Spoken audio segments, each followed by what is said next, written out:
Now, this is a very un-TED-like thing to do, but let's kick off the afternoon with a message from a mystery sponsor.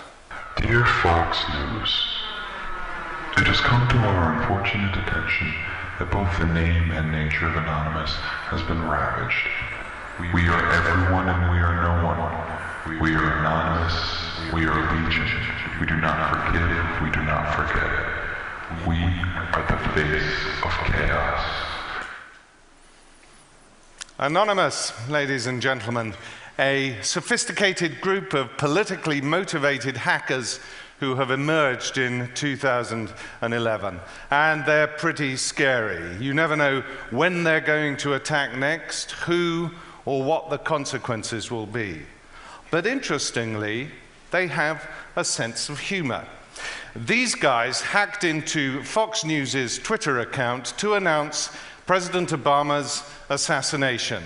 Now, you can imagine the panic that would have generated in the newsroom at Fox. What do we do now? Put on a black armband or crack open the champagne? And of course, who could escape the irony of a member of Rupert Murdoch's News Corp being a victim of hacking for a change? Sometimes,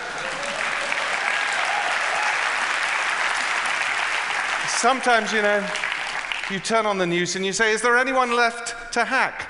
Sony PlayStation Network, done. The government of Turkey, tick. Britain's serious organized crime agency, a breeze. The CIA falling off a log.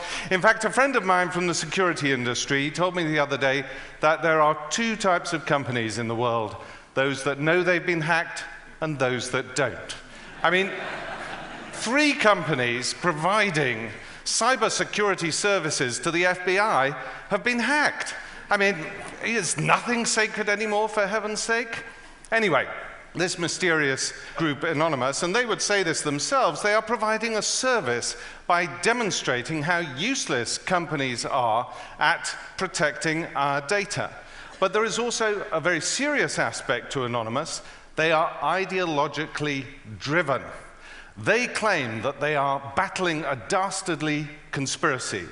They say that governments are trying to take over the internet and control it, and that they, Anonymous, are the authentic voice of resistance, be it against Middle Eastern dictatorships, against global media corporations, or against intelligence agencies, or whoever it is. And their politics are not entirely unattractive. Okay, they're a little inchoate, and there's a strong whiff of sort of half-baked anarchism about them.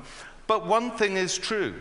We are at the beginning of a mighty struggle for control of the internet.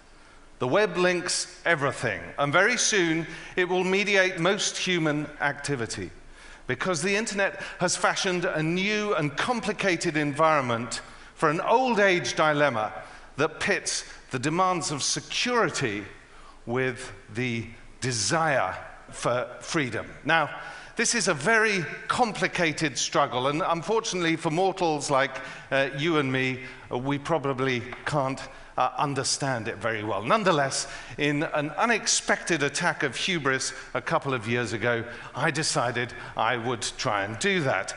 And I sort of get it. These were the various things that I was looking at as I was trying to understand it. But in order to try and explain the whole thing, I would need another 18 minutes or so to do it. So you're just going to have to take it on trust from me on this occasion. And let me assure you that all of these issues are involved in cybersecurity and control of the internet, one way or the other, but in a configuration that even Stephen Hawking would probably have difficulty trying to get his head around. So there you are. And as you see in the middle, there is our old friend, the hacker. The hacker is absolutely central to many of the political, social, and economic issues affecting the net. And so I thought to myself, well, these are the guys who I want to talk to. And what do you know? Nobody else does talk to the hackers. They're completely anonymous, as it were. So despite the fact that we are beginning to pour billions, hundreds of billions of dollars into cybersecurity for the most extraordinary technical solutions, no one wants to talk to these guys, the hackers, who are doing everything. Instead, we prefer these really dazzling technological solutions which cost a huge amount of money. So nothing is going into the hackers. Well, I say nothing, but actually there is one teeny-weeny little research unit in Turin, Italy, called the Hackers Profiling Project. And they are doing some fantastic research into the characteristics, into the abilities and the socialization of hackers. But because they're a UN operation, maybe that's why governments and corporations aren't that interested in them, and because it's a UN operation, of course, it lacks funding. But I think they're doing very important work, because where we have a surfeit of technology in the cybersecurity industry, we have a definite lack of, call me old-fashioned, human intelligence. Now, so far I've mentioned the hackers Anonymous, who are a politically motivated hacking group. Of course, the criminal justice system treats them as common or garden criminals. But interestingly, Anonymous does not make use of its hacked information for financial gain.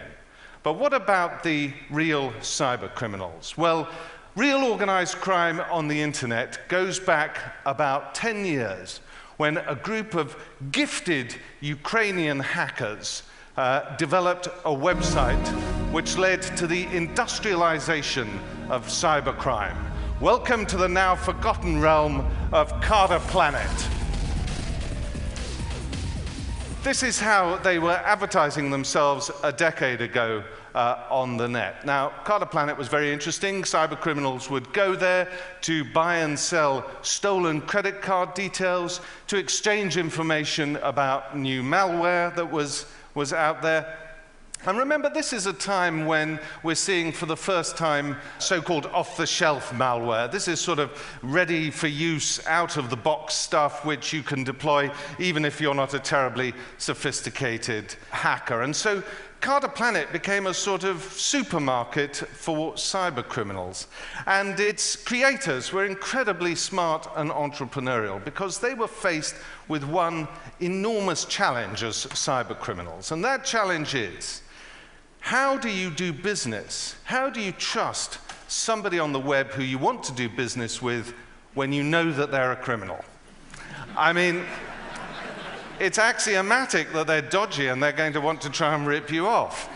So, the family, as the inner core of Carter Planet was known, came up with this brilliant idea called the escrow system.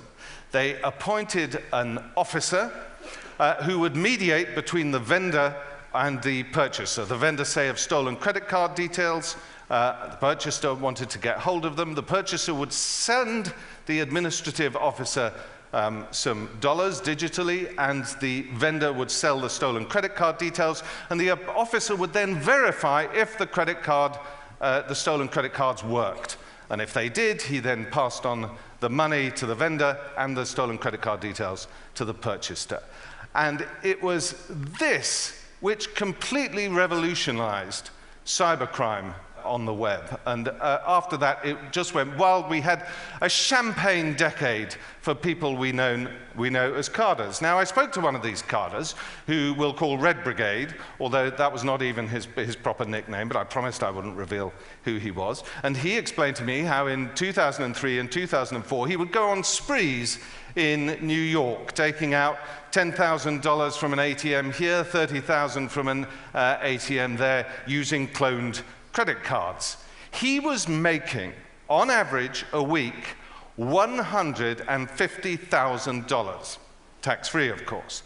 And he said that he had so much money stashed in his Upper East Side apartment at one point that he just didn't know what to do with it, and actually fell into a depression. But that's a slightly different story. which I won't go into now. Now, the interesting thing about Red Brigade is that he wasn't an advanced hacker. He sort of understood the technology, and he realized that security was very important if you were going to be a carder, but he didn't spend his days and nights bent over a computer, eating pizza, drinking Coke, and that sort of thing. He was out there on the town having a fab time enjoying the high life. And this is because hackers are only one element in a cyber criminal enterprise. And often they're the most vulnerable element of all. And I want to explain this to you by introducing you to 6 characters who I met while I was doing this research. Dmitry Golubov, aka Script, born in Odessa, Ukraine in 1982. Now, he developed his social and moral compass and the Black Sea port during the 1990s. This was a sink or swim environment where involvement in criminal or corrupt activities was entirely necessary if you wanted to survive. As an accomplished computer user, what Dmitry did was to transfer the gangster capitalism of his hometown on to the World Wide Web.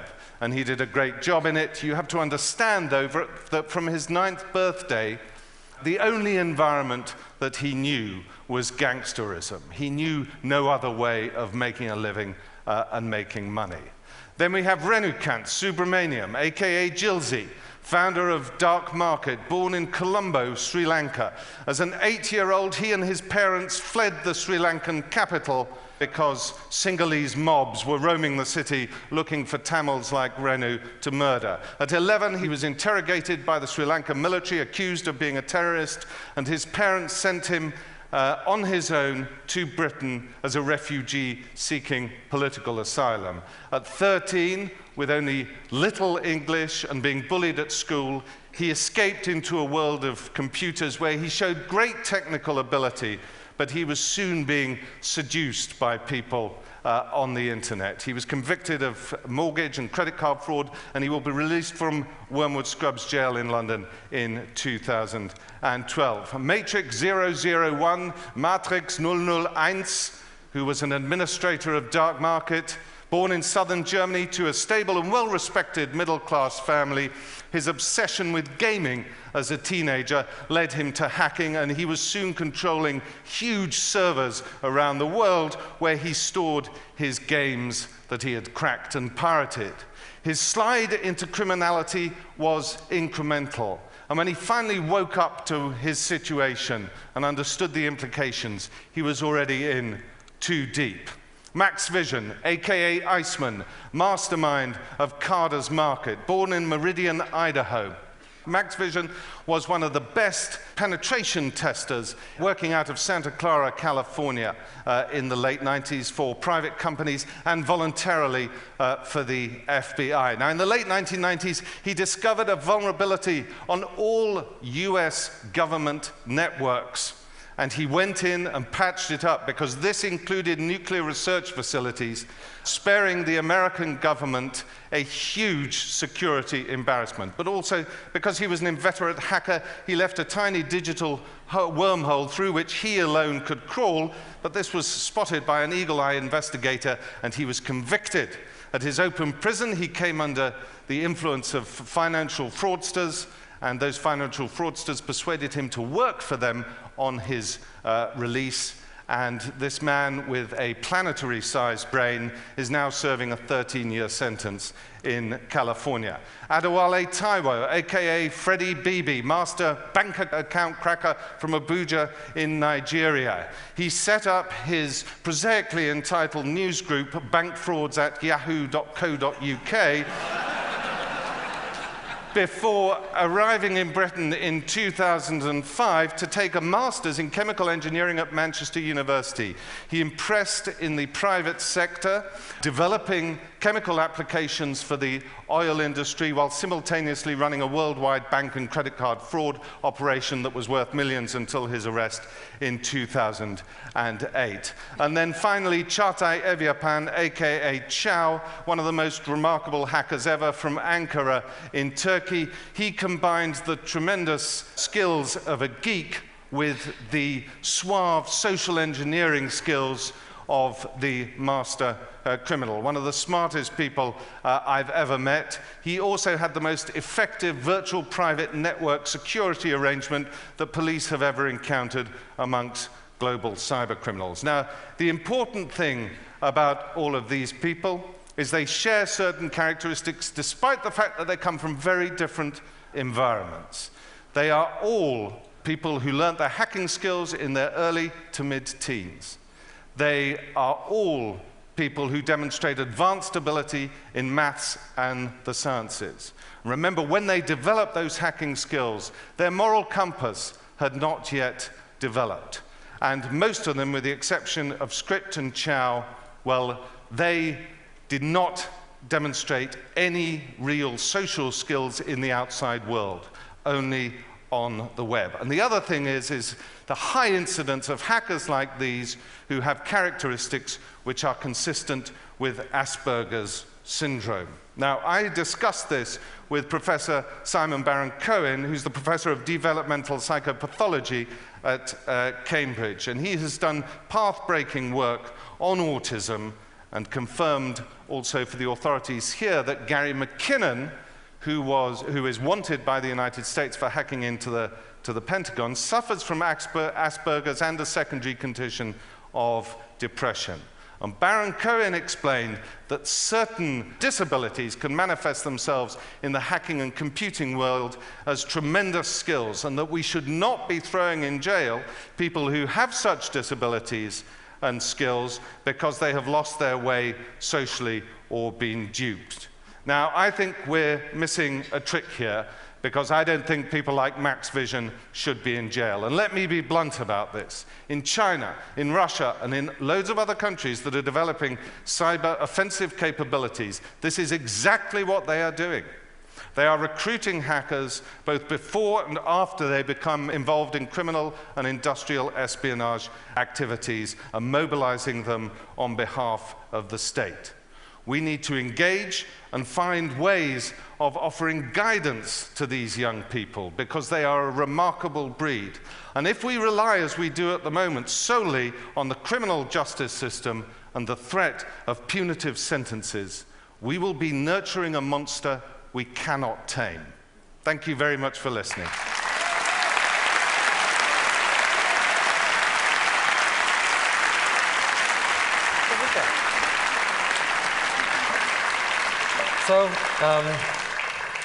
So your idea we're spreading is hire hackers. How would someone get over the kind of fear that the hacker they hire might preserve that little teensy wormhole? I think to an extent you have to understand that it's axiomatic among hackers that they do that. They are, they're just relentless and obsessive about what they do. But all of the people who I've spoken to who've fallen foul of the law, they have all said, please, please give us a chance to work in the legitimate industry. We just never knew how to get there, what we were doing. We want to work with you. Okay, well that makes sense. Thanks a lot, Misha.